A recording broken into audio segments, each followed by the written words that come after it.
बारनबी और आश्चर्य। बारनबी बिज्जू दूसरे बिज्जू जैसा नहीं था। जहाँ वे सब सुबह सोते थे, बारनबी चीजें इकट्ठा करने में व्यस्त रहता था। वो अपने संग्रह को आश्चर्य कहता था। हर दिन बारनबी कुछ नया जोड़ता था। एक पूरी तरह से गोल पंख, पॉलिश की हुई छाल का एक रिबन, चीनी मिट्टी के नीले रंग का एक टूटा हुआ टुकड़ा जो रोशनी को अपनी ओर खींचता था। उसकी माँ मेली अक्सर उसे देखती थी। मेरा छोटा रखवाला, वो कहती, उसके धारीदार सिर को धीरे से सहलाती। क्या तुम्हारी मांद में एक और चीज के लिए जगह है बारनबी? बारनबी खुशी से सिर हिलाता।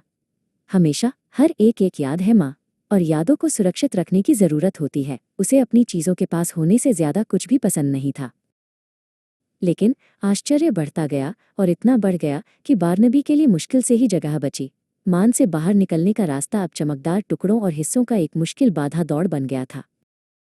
एक तूफानी पतझड़ की शाम को हवा का एक बड़ा झोंका मांद के प्रवेश द्वार से अंदर आया। इसने बारनबी के जारों को खड़खड़ा दिया और सूखे पत्तों के उसके सावधानी से बनाए गए ढेर को बिखेर दिया। धड़ाम। बारनबी का सबसे पसंदीदा खजाना, चीनी मिट्टी का टूटा हुआ नीला टुकड़ा, एक ढेर से लुढ़क गया और एक पत्थर से टकराकर दो टुकड़ों में टूट गया। मेली दौड़कर आई और उसे कसकर पकड़ लिया। ओ मेरे प्यारे, मुझे पता है कि तुम उस टुकड़े से कितना प्यार करते थे। बारनबी फुसफुसाया, वो चला गया माँ, और मैं उसे वापस जोड़ नहीं सकता। मेली ने टूटे हुए हिस्सों में से एक उठाया।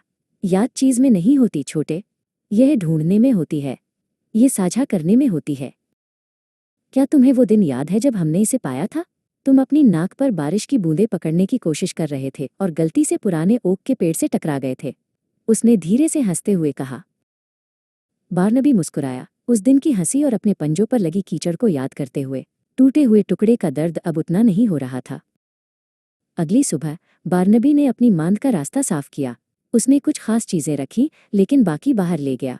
उसने उन्हें खेत के चूहों और गिलहरियों के लिए छोड़ दिया ताकि वे उन पर आश्चर्य करें। और उस दिन वो इकट्ठा करने के लिए नहीं, बल्कि खेलने के लिए बाहर गया, नए अटूट यादें बनाते हुए।